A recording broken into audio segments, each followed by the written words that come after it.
Doctor, creo que ya podemos ir dando inicio.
Ahora sí creo que empezamos, ¿no? Sí, doctor, creo que ya podemos dar inicio. Gracias. Bueno, el tema que nos reúne el día de hoy es enfermedad renal crónica, ¿ya? Su diagnóstico, sus manifestaciones clínicas y su manejo.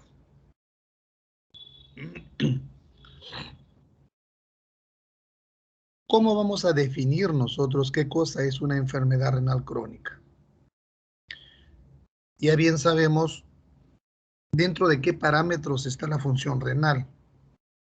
Entonces, cuando encontramos en un paciente o en una persona que la función renal está disminuida, hablamos de una filtración glomerular menor a 60 milímetros por minuto, o evidenciamos la existencia de anormalidades estructurales o funcionales durante al menos 3 meses de duración, independientemente de la causa que lo esté originando, entonces decimos, este paciente está cursando con una enfermedad renal crónica.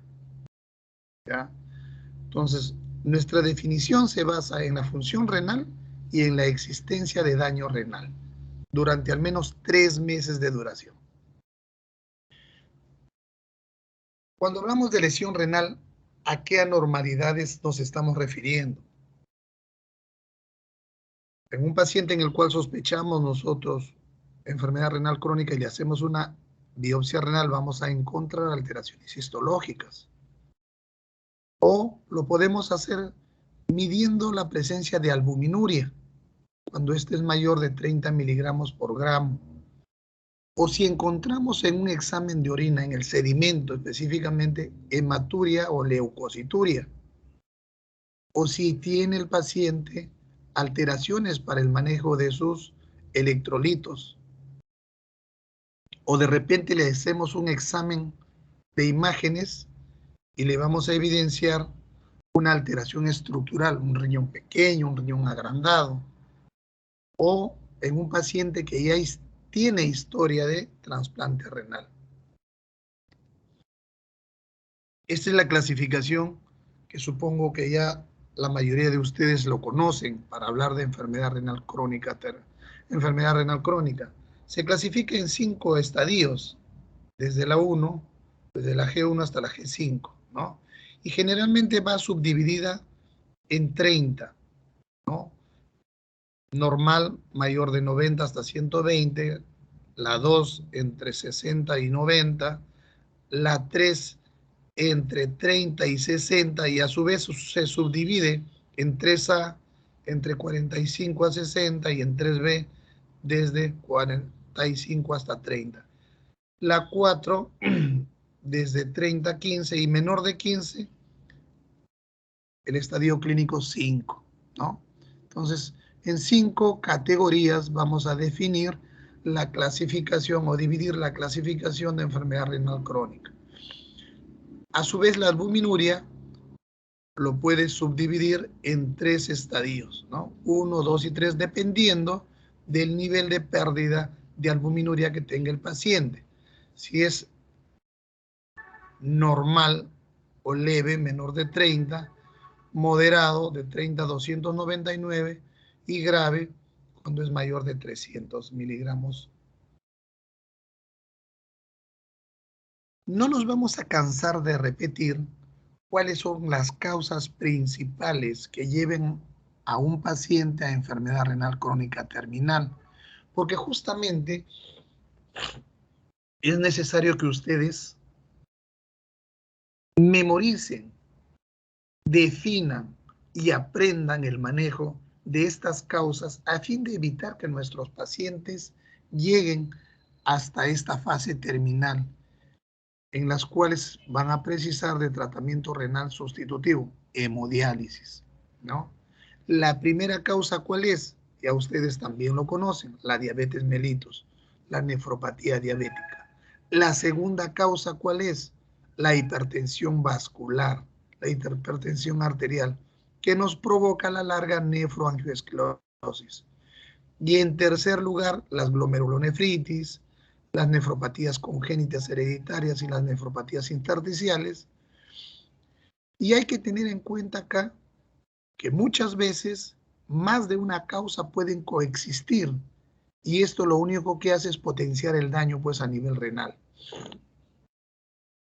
Bueno, en un estudio estadístico en España se encontró lo que ya conocemos, que la causa más frecuente de inicio para terapia renal sustitutiva hasta el 25% es la diabetes, seguida de hipertensión arterial con 15% y glomerulonefritis con 13%.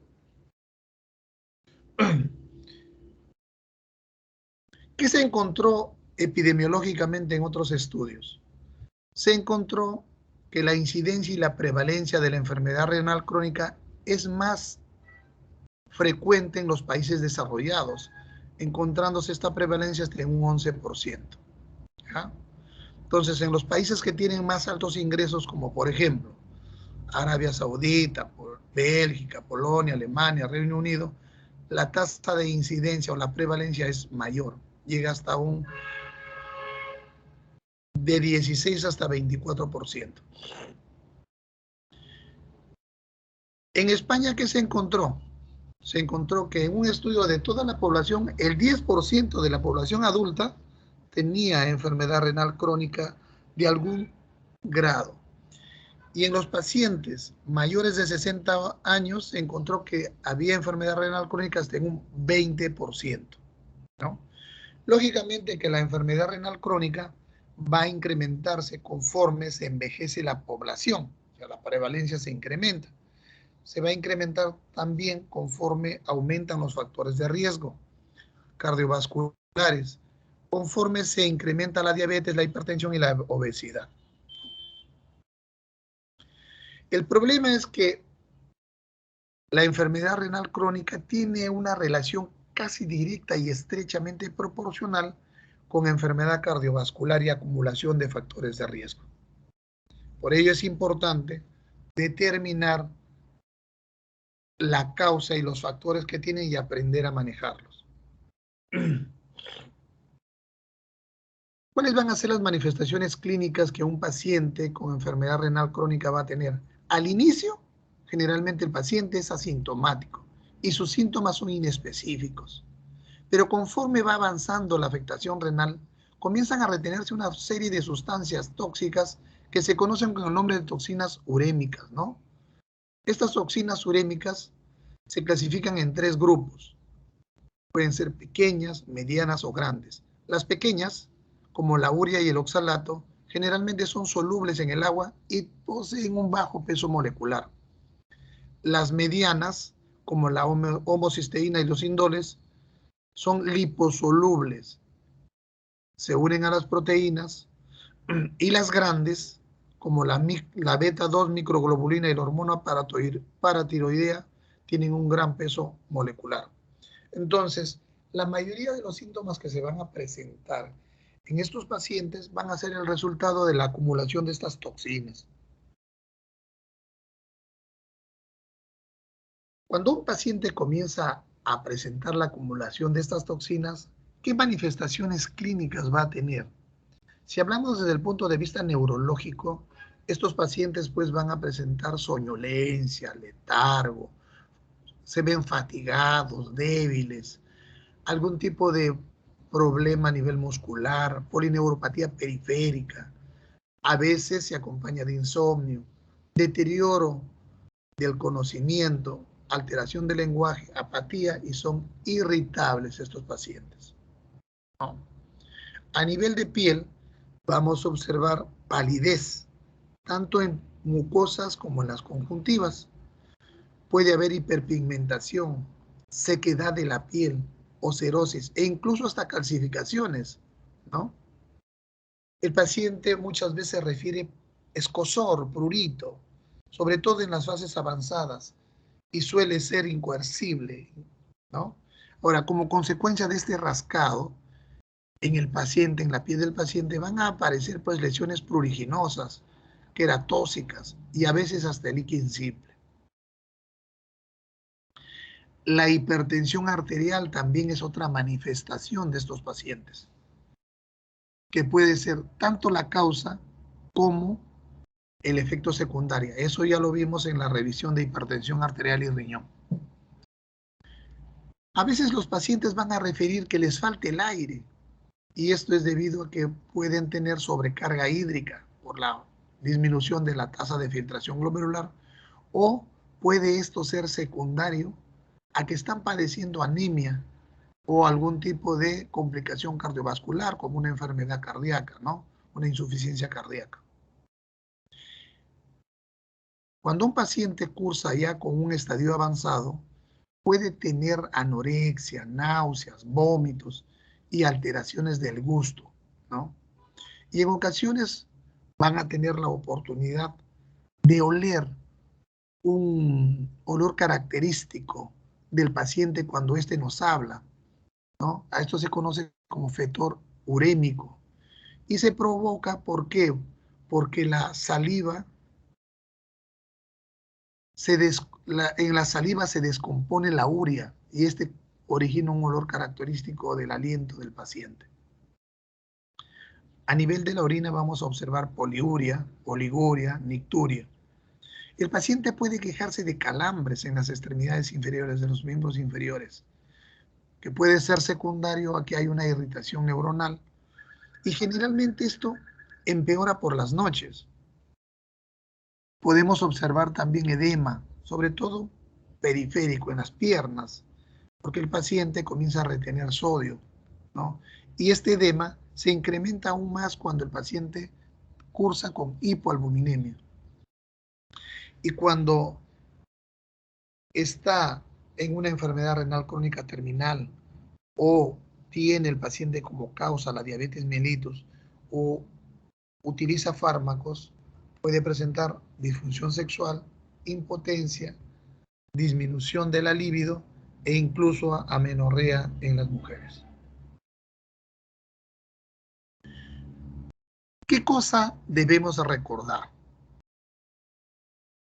La historia natural de la enfermedad renal crónica va a ser el deterioro progresivo. En nuestros pacientes vamos a estar observando un deterioro progresivo de la función renal, ¿no?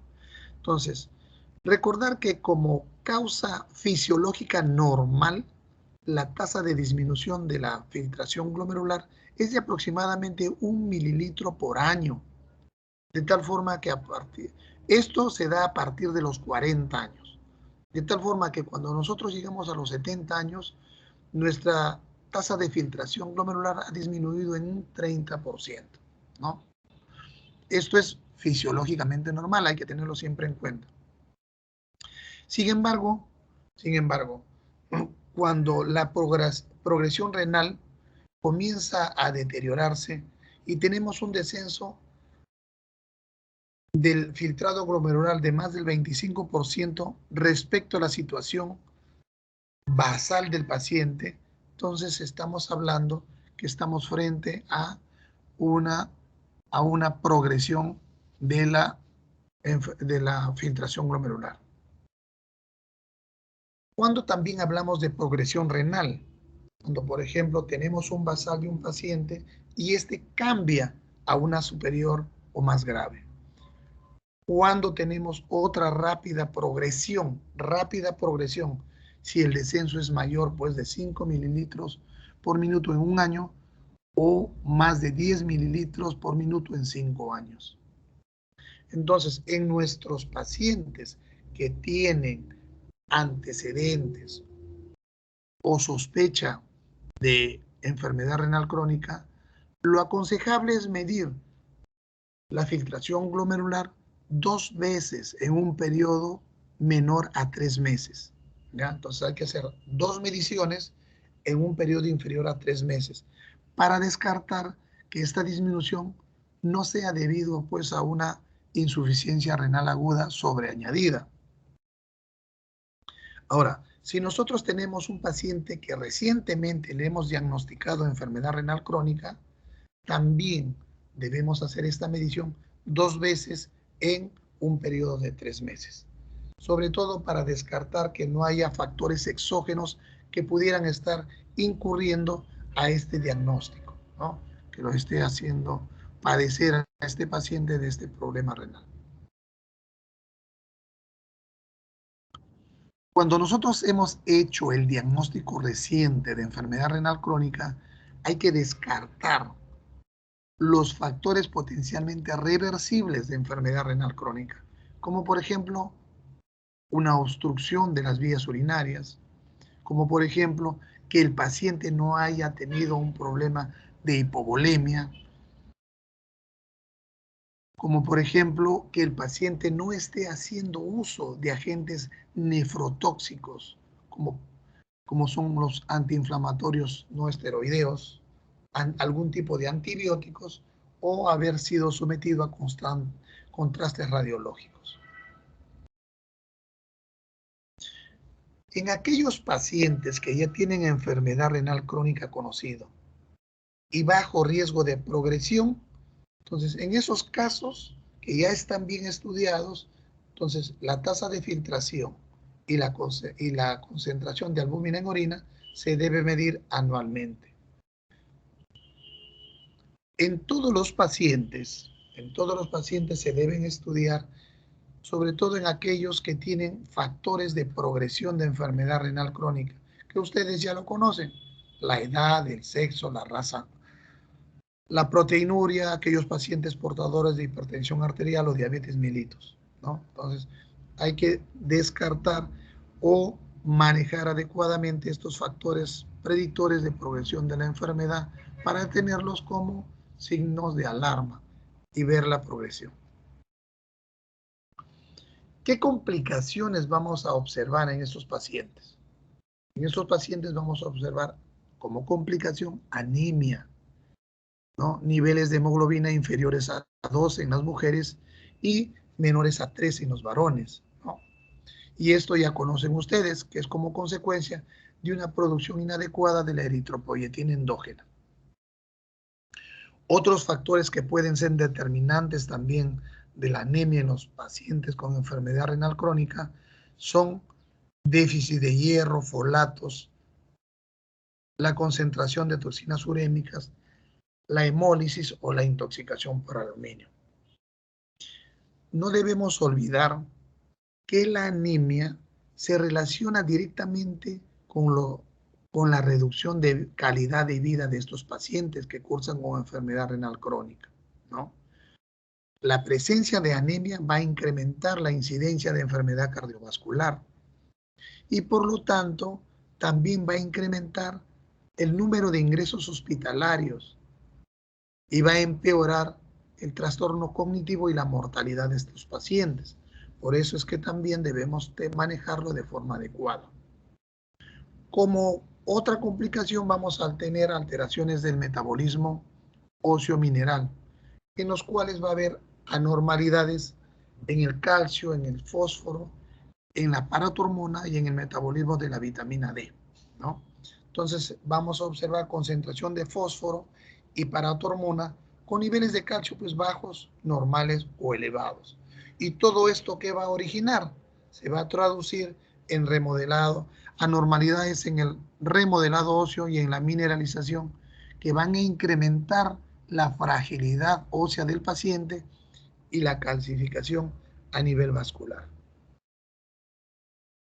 Conforme se incrementa la enfermedad renal crónica, va a haber también un déficit de la vitamina D activa, por lo que se produce hipocalcemia e hiperaldosteronia.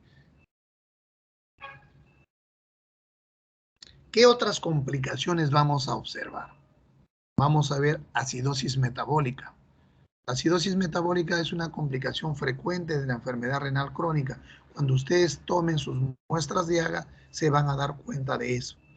Y se debe a la incapacidad, pues, de excretar ácidos por el riñón. Esta acidosis metabólica se va a empeorar con la disminución de la reabsorción del bicarbonato, ¿no? Ahora, la gravedad está en relación proporcional conforme aumenta o empeora la enfermedad renal. Todos los pacientes que cursan con enfermedad renal crónica tienen un alto riesgo cardiovascular y por lo tanto el paciente va a incrementar su mortalidad respecto a la población general.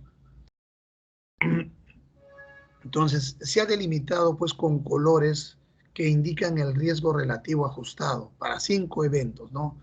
Mortalidad global incrementada, mortalidad cardiovascular, fracaso renal tratado con diálisis o trasplante, fracaso renal agudo y progresión de la enfermedad.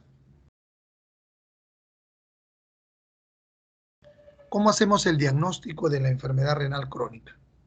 Se establece mediante la estimación del filtrado glomerular, ¿no? Entonces le pedimos a un paciente cuál es su estimación de filtrado glomerular o determinamos la creatinina sérica y la filtración glomerular.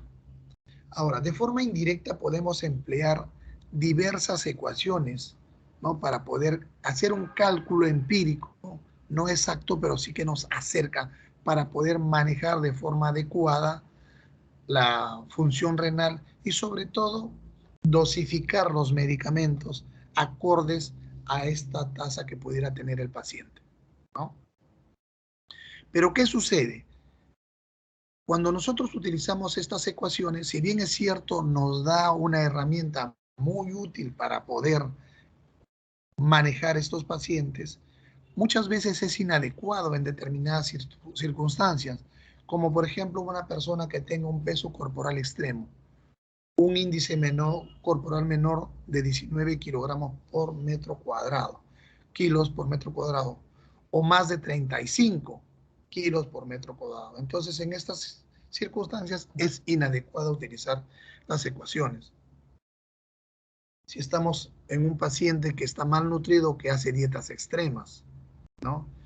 Frente a un paciente que tiene amputaciones, en menores de 18 años, en aquellos pacientes cirróticos, en mujeres embarazadas, en el fracaso renal agudo y en el estudio de potenciales donantes de riñón. En estos casos es inadecuado pues el uso de las ecuaciones.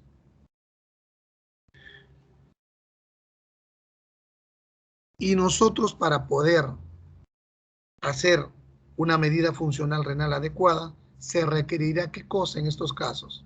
La recogida de orina de 24 horas para ver cuánto es el cálculo del aclaramiento renal, o sea, creatinina urinaria en 24 horas. ¿Cómo evaluamos la función renal? ¿Cómo evaluamos si existe o no daño renal? Primero, mediante la albuminuria. Recuerden ustedes, y no nos vamos a cansar de repetirlo, que tanto en la diabetes como en la hipertensión, la medición de la albuminuria es un factor importante para ver la progresión de la enfermedad, su pronóstico y su mortalidad. Es importantísimo. Entonces, ese es nuestro sensor más específico que tenemos, ¿no? La presencia, si nosotros encontramos presencia de hematuria o leucocituria en el sedimento urinario y no hay infección en orina o no hay una causa urológica durante más de 3 meses, entonces podemos decir que este paciente ya está cursando con enfermedad renal crónica.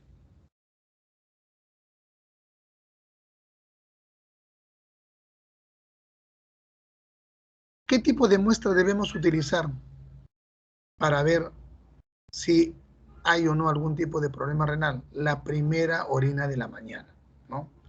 Entonces, no se olviden, dosaje de albuminuria y sedimento de orina. Sin embargo, también podemos utilizar otro tipo de ayuda diagnóstica, como son las imágenes radiológicas, ¿no?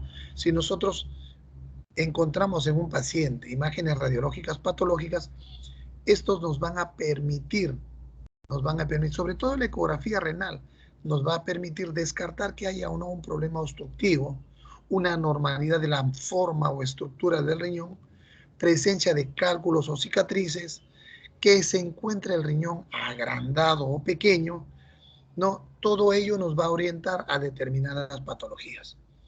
En algunas situaciones específicas en las cuales la ecografía renal no nos brinda ayuda, va a ser necesario pues utilizar una tomografía o una resonancia magnética. Y solo llegaremos a la biopsia renal en algunas circunstancias muy específicas en las cuales debemos individualizar y valorar, sopesar los riesgos sobre los beneficios, ¿no? Muchas veces se han hecho, este procedimiento de la biopsia renal pues es invasivo y requiere no solamente expertise del operador, sino también monitoreo del paciente. Muchas veces han habido complicaciones, aunque infrecuentes, en los cuales por hacer la biopsia renal el paciente comienza a sangrar y muchas veces puede llevarlo hasta la muerte. ¿Cuándo sospechamos que un paciente pues está con enfermedad renal crónica, ¿no? Cuando hay deterioro progresivo de la filtración glomerular o hay aumento de la creatinina sérica, o cuando vemos que no maneja adecuadamente sus electrolitos o hay alteraciones a nivel del sedimento urinario, ¿no? Si de repente le hemos hecho alguna prueba de imágenes y vemos que los riñones son pequeños o hay alteraciones en su estructura o forma. Debemos sospechar también cuando recogemos información, estamos haciendo la anamnesis y vemos que tiene pues antecedentes familiares o personales de hipertensión arterial o diabetes. Sí, doctor, ya tengo varios años de diabetes, varios años de hipertensión. Entonces, en esos casos tenemos que tener ya la sospecha de que este paciente pudiera tener algún grado de deterioro renal o que nos cuente que ha estado tomando algún tipo de sustancia nefrotóxica, ¿no? ¿No? Sí, doctor, ¿sabe qué? Yo estoy tomando durante bastante tiempo por dolor antiinflamatorios no esteroideos. Entonces, debemos sospechar en esos y tratar de descartar la posibilidad de que haya pues un deterioro renal. O en algunos pacientes que nos cuentan como signos y síntomas que tienen pues poliuria por mucho tiempo, nicturia, son anímicos, enfermedades óseas o alteraciones cutáneas, prurito o alteraciones neurológicas. Entonces, en esos pacientes hay que sospechar de enfermedad renal crónica.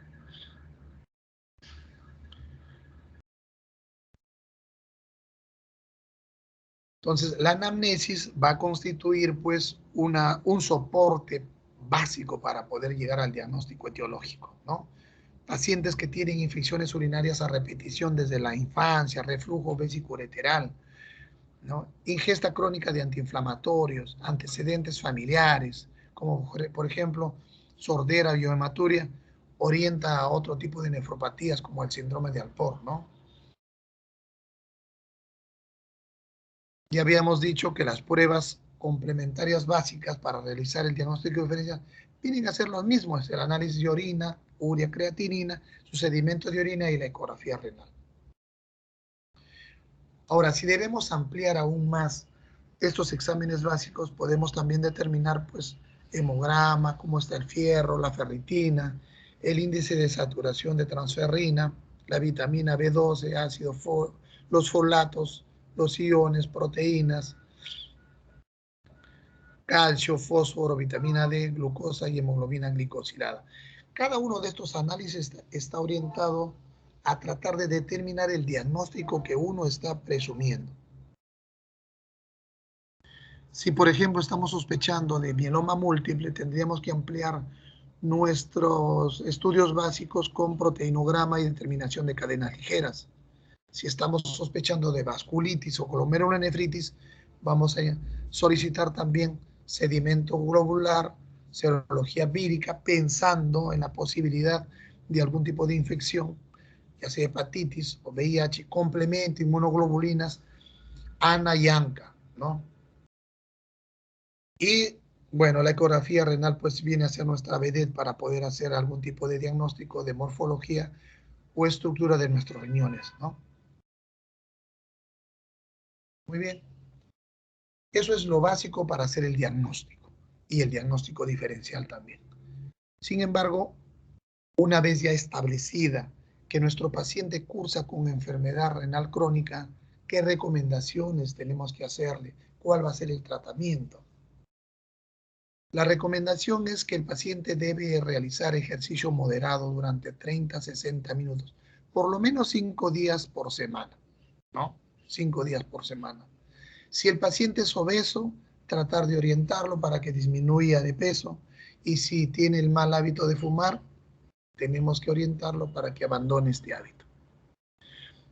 En cuanto a las recomendaciones dietéticas, estas deben individualizarse y se toman en cuenta la función renal del paciente y si hay o no algún tipo de restricción específica.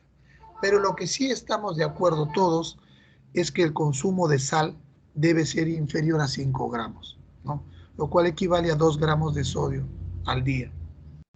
En pacientes que cursan con enfermedad renal crónica e hipertensión arterial, se debe restringir la sal a menos de 5 gramos por día.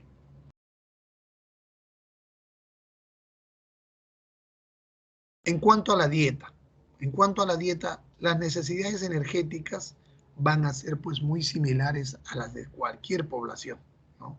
Si el paciente no presenta dislipidemia o intolerancia a los hidratos de carbono, esta dieta debe tener un alto contenido calórico, basado en grasas e hidratos de carbono. Pero lo que no deben olvidar es que se recomienda una ingesta proteica menor a 0,8 gramos por kilo por día, sobre todo en aquellos pacientes diabéticos, ¿no?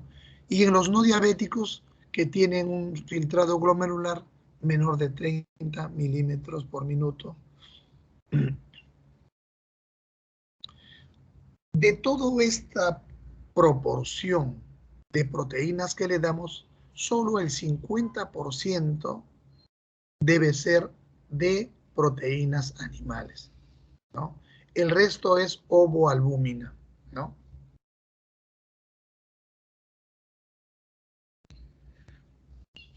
Entonces, nuestra dieta debe restringirse a esa concentración, 0,8 gramos por kilo por día.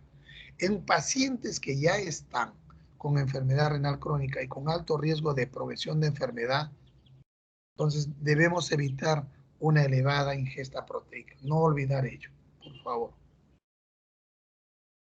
Aparte de esto, en aquellos pacientes que ya avanzaron en su grado de enfermedad renal y que están en grados avanzados, pueden necesitar mayores especificaciones dietéticas, ¿no? Sobre todo cerca de potasio, fósforo, ¿no?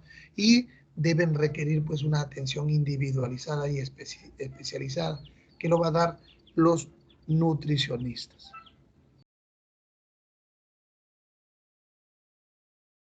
¿Cuáles van a ser los objetivos de nuestro tratamiento específico? Dos cosas: reducir el riesgo de complicaciones cardiovasculares y tratar de lentecer al máximo la progresión de la enfermedad renal crónica terminal. Esos son nuestros objetivos. Con respecto a la hipertensión,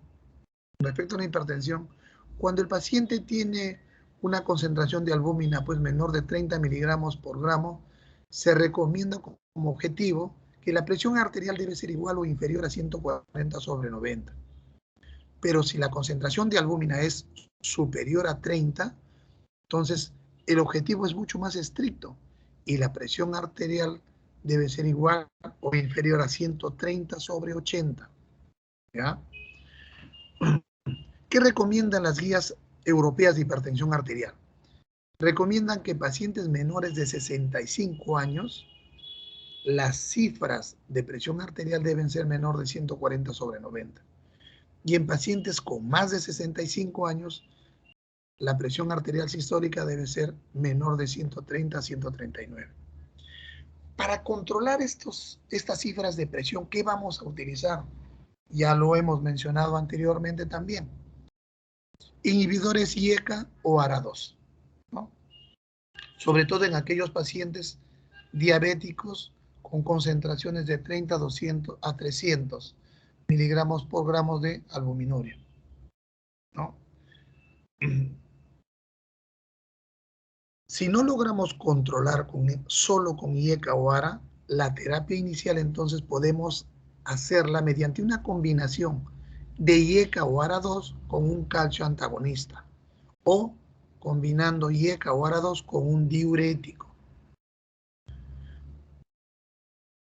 El diurético podría ser un ahorrador de potasio o un diurético de asa, ¿no? Pero tener en cuenta que los diuréticos ahorradores de potasio no se deben prescribir en pacientes que tienen enfermedad renal crónica avanzada por el riesgo de hiperpotasemia, hipercalemia. En la diabetes mellitus, en aquellos pacientes que son portadores de enfermedad renal crónica terminal, se recomiendan cifras pues de hemoglobina glicosilada menor de 7% para prevenir la progresión de las complicaciones, ¿no? Si los pacientes diabéticos cursan con hemoglobinas glicosiladas menor de 7%, no se debe realizar tratamiento por el riesgo de las hipoglucemias. Si tenemos un paciente que es portador de dislipidemia, entonces debemos utilizar estatinas y en ellos el objetivo del control, sobre todo del LDL, debe ser si el paciente tiene un riesgo cardiovascular muy alto, menor de 70. El LDL debe ser menor de 70. Si hay alto riesgo cardiovascular, menor de 100 miligramos por decilitro. Y si el riesgo cardiovascular es moderado a bajo, debe ser menor de 115.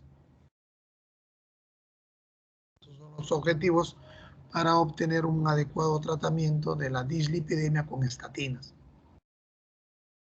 Muy bien, ¿qué utilizamos nosotros como medidas farmacológicas para el tratamiento de la anemia? Si existe déficit de fierro o de ácido fólico, debemos dar suplementos de esto, ¿no? Debemos dar suplementos.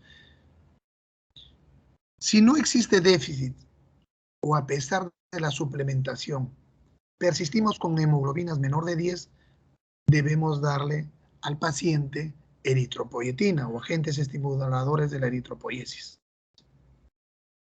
En pacientes que tienen alteraciones del metabolismo óseo mineral, debemos darle quelantes de fósforo, ¿no? Ahora, cuando utilizamos quelantes de fósforo o quelantes, debemos ser cautos a la hora de prescribirlos, debido a que hay riesgo de efectos adversos, sobre todo incremento de la mortalidad cardiovascular con los quelantes.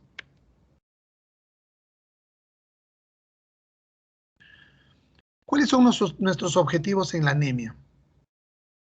El paciente con enfermedad renal crónica debe tratar de mantener una hemoglobina por encima de 10. El rango específico es de 10 a 12, ¿no?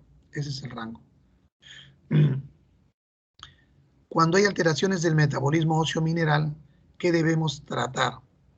Debemos darle dieta pobre en fósforo y las medidas farmacológicas que debemos emplear tienen como objetivo reducir y normalizar los niveles séricos de fósforo, un fósforo menor de 5 miligramos por decilitro. Hay muchos pacientes en los cuales los niveles de paratormona pues van a estar incrementados, ¿no? Hasta 2 a 9 veces el valor normal. Entonces, en estos casos, ¿qué se sugiere? Lo que debemos emplear es tratamiento con calcitriol o análogos de vitamina D. Pero hay pacientes que no responden al tratamiento farmacológico y en estos casos hay que hacer paratiroidectomía, ¿ya? Cuando un paciente vemos que está yendo hacia la acidosis metabólico, hay que darle tratamiento con suplementos orales de bicarbonato. Muy bien. Y si a pesar de todo lo que hemos empleado, de todo lo que vamos dándole al paciente, vemos que este progresa, va progresando de forma irreversible hacia la enfermedad renal crónica terminal, lo único que nos quedaría por ofrecerle es el tratamiento renal sustitutivo, ¿no? La hemodiálisis,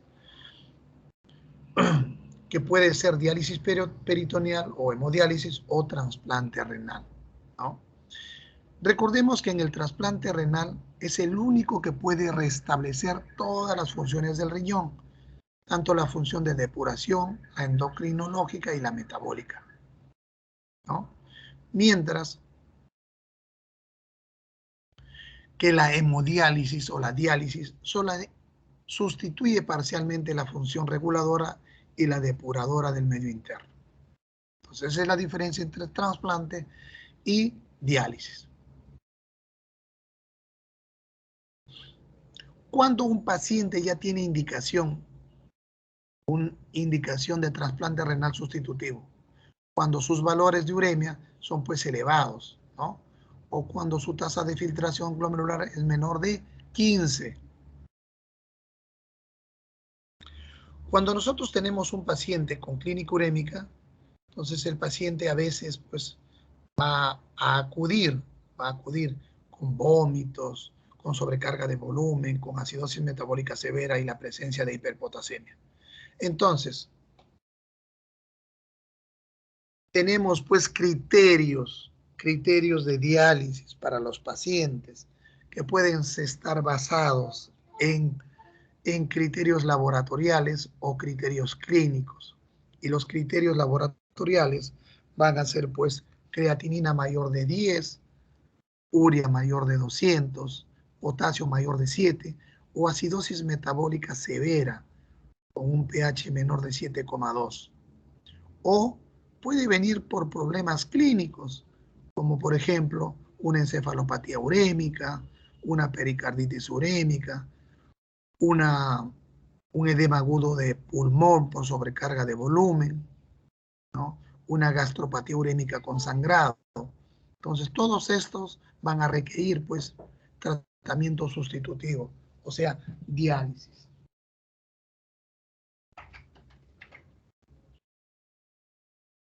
Van a requerir diálisis. Pero ya sea para la parte de la hemodiálisis o la diálisis peritoneal, van a requerir un acceso para poder hacerlo. ¿No? Ahora, un paciente puede reunir criterios para trasplante renal, pero esta indicación es individualizada y requiere pues todo un cortejo de estudio complejo para que pueda ser incluido en la lista de espera de trasplante renal. Bueno, este es un resumen de todo el tratamiento farmacológico para la insuficiencia renal crónica, ¿no? Desde fierro, eritropoyetina, quelantes, para que ustedes lo puedan revisar. Cuando nosotros empleamos suplementos para poder revertir las complicaciones, vamos a tener también criterios de respuesta, ¿no? Entonces, por ejemplo, en la anemia, vamos a suspender cuando es paciente ya tenemos una hemoglobina entre 11 y 12. Bueno, esto ya lo van a revisar ustedes. Muy bien. Entonces, ¿qué cosa es importante? ¿Qué cosa es importante en la enfermedad renal crónica terminal? Cuando nosotros ya tenemos un paciente que tiene el diagnóstico establecido de esto, nosotros como médicos debemos ajustar todas las dosis de medicamentos que está tomando de acuerdo a su tasa de filtración glomerular, sobre todo cuando utilizamos tratamientos endovenosos, ¿no? O utilizamos algún tipo de medicamento que pudiera lesionar de alguna forma o ser nefrotóxico. Estábamos hablando de la terapia de sustitución renal. Entonces, recuerden que este puede ser ya sea hemodiálisis o ya sea diálisis peritoneal. Pero al final, la diálisis lo que trata es de suplir las funciones de limpieza del riñón, ¿no? Solamente el trasplante renal completa todas las funciones del renal. La diálisis no suple otras funciones del riñón. En la hemodiálisis, generalmente la hemodiálisis se hace 3 veces por semana. Entonces el paciente es unido a una máquina. Esta máquina a través de 2 catéteres, ¿no? O si tiene fístula el paciente, a través de la fístula. Entonces, se extrae la totalidad de sangre y se va hacia unos filtros para poder filtrar todas las impurezas de la sangre y de ahí nuevamente retorna la sangre ya filtrada hacia el paciente. ¿Qué cuidados especiales debe tener el paciente? Sobre todo cuidados especiales de su acceso vascular, ¿no? De su acceso vascular. Debe también asistir de forma disciplinada y regular a sus sesiones y debe también ver qué tipo de medicamentos y que estos estén restringidos de acuerdo a su tasa de filtración. Cuando hablamos de accesos vasculares para la hemodiálisis, ¿de qué estamos hablando? Lo recomendable es de preparar al paciente para que tenga una fístula arteriovenosa. Un paciente que vemos que progresa hacia la enfermedad renal crónica terminal, hay que hacer lo que se le coloque su fístula arteriovenosa por el cirujano vascular o un injerto arteriovenoso. Otras veces puede utilizar catéteres centrales tunelizados, pero estos son de uso temporal, ¿no? O en casos extremos. Cuando un paciente tiene acceso vascular, entonces, y nosotros estamos evaluando este tipo de pacientes, debemos preguntarle, ¿usted ya tiene su fístula? Si nos comenta que sí, no debemos utilizar ese brazo que tiene la fístula para tomar la presión arterial en ese brazo, porque corremos el riesgo de dañarlo. Tampoco debemos obtener muestras sanguíneas de esa fístula, ¿ya? Y debemos ver que el paciente que maneje la fístula para hacer la hemodiálisis sea personal especializado y capacitado para que tenga un adecuado manejo cuando se conecte el paciente para su sesión de hemodiálisis. Hemos visto entonces cómo es la hemodiálisis. Sin embargo, tenemos otra alternativa que es la diálisis peritoneal, y en los cuales también necesitamos un catéter, pero a nivel de la cavidad peritoneal. Entonces, en estos casos se lleva a cabo mediante lavado. Metemos líquido a la cavidad abdominal y después sacamos este líquido, pero ya con desechos del cuerpo, ¿no? ¿Cuál es digamos, la ventaja? Facilita la independencia del paciente, no tiene que ir a centros de diálisis, pero hay un requisito indispensable y fundamental. El paciente tiene que tener un nivel sociocultural alto. El paciente debe estar educado y debe ser comprometido con su tratamiento, ¿ya? Esta diálisis se va a dividir en diálisis peritoneal automatizada, que se da durante las noches, que son múltiples ciclos realizados de forma automática por la máquina, y sobre todo debe tener el paciente una educación media. En cambio, en la diálisis peritoneal ambulatoria o continua, el paciente lo realiza en el día. Estos múltiples recambios son realizados por el paciente y requiere de un mayor conocimiento y una mayor educación, ¿no? Entonces, así es como se realiza el recambio a nivel de diálisis peritoneal. El paciente tiene un catéter colocado a nivel intraabdominal y metemos el líquido por acá y posteriormente, después de un determinado tiempo, después de lavado a nivel peritoneal, este líquido nuevamente es desechado a otra bolsa.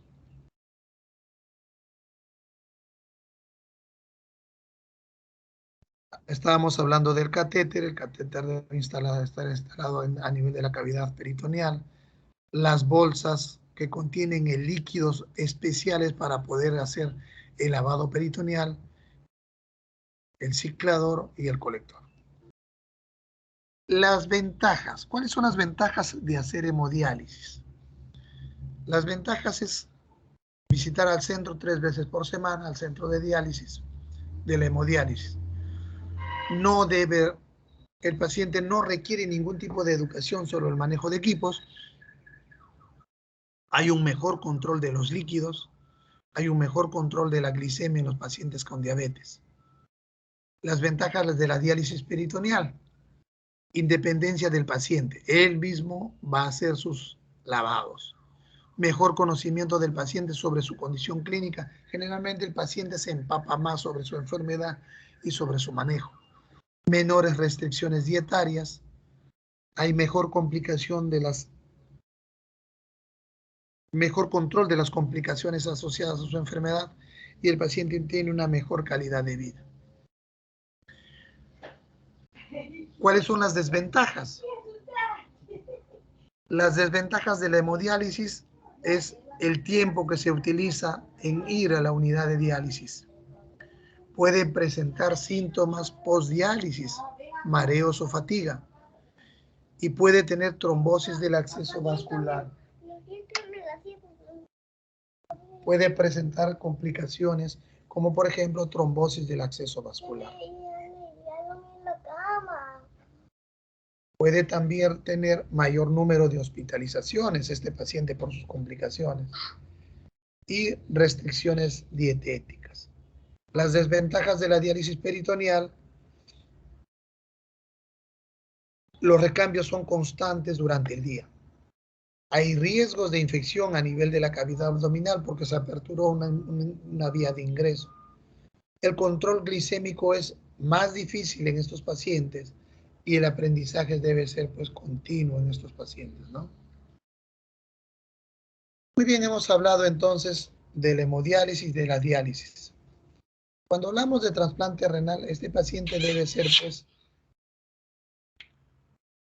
estudiado para que pueda acceder a la lista de espera, y cuando se habla de trasplante renal, el trasplante puede provenir de un donante fallecido o de un donante vivo, ¿no?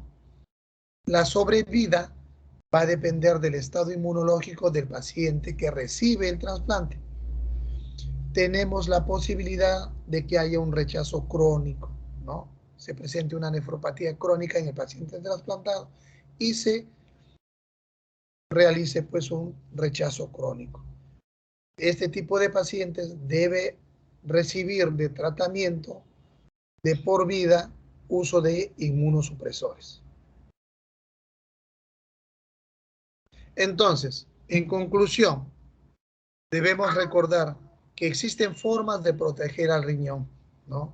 Las principales causas que las hemos mencionado, diabetes, hipertensión, glomerulonefritis, se pueden controlar y dándose un tratamiento adecuado, vamos a disminuir la progresión de la enfermedad renal crónica. Ahora, la progresión de esta enfermedad crónica no es sostenida y rápida, pero deben prevenirse las complicaciones cardiovasculares que de ella dependen, ¿no? Y sobre todo, la educación del paciente es pilar en el manejo de la enfermedad renal crónica. Cuando un paciente tiene mucho mayor educación, es mucho más fácil manejar a este tipo de pacientes. No debemos olvidar que los pilares están basados en detener pues no solamente las enfermedades o las causas, sino también en tener una alimentación saludable, en tratar de conservar una actividad física diaria para preservar la salud y sobre todo en utilizar medicamentos de forma adecuada.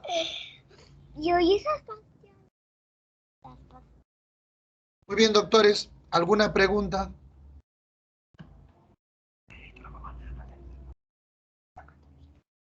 Ay, no.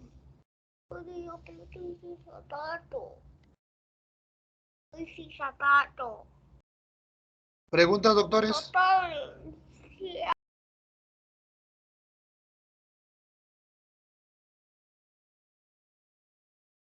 Doctor, buenos días. ¿Me escucha?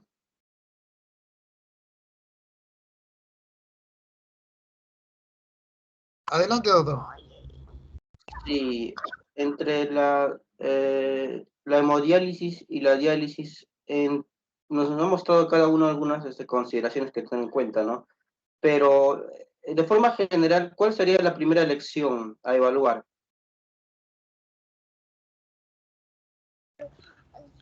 Va a depender en primer lugar, va a depender en primer lugar del estado en el cual esté el paciente, ¿no? Habíamos mencionado que muchas veces cuando uno, por ejemplo, prevé que este paciente indefectiblemente va a llegar a la enfermedad renal crónica terminal, podemos nosotros programarlos de acuerdo a su nivel sociocultural para que ya vaya haciéndose su fístula, ¿no?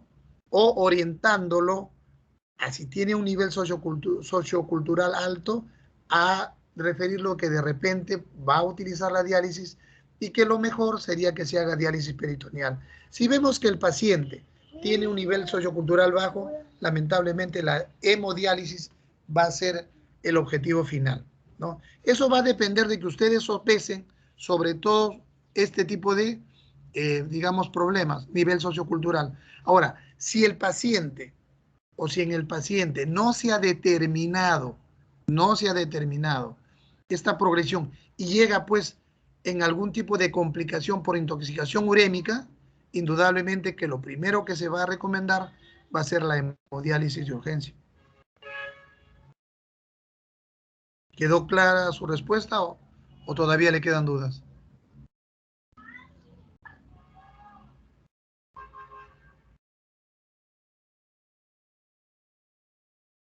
¿Alguna otra pregunta, doctores?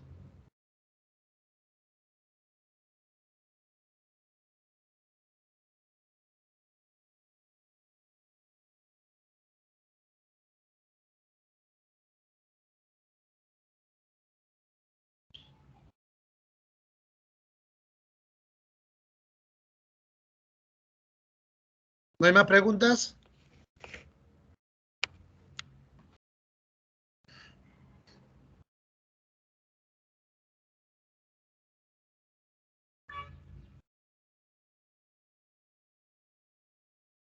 Muy bien, doctores. Gracias entonces.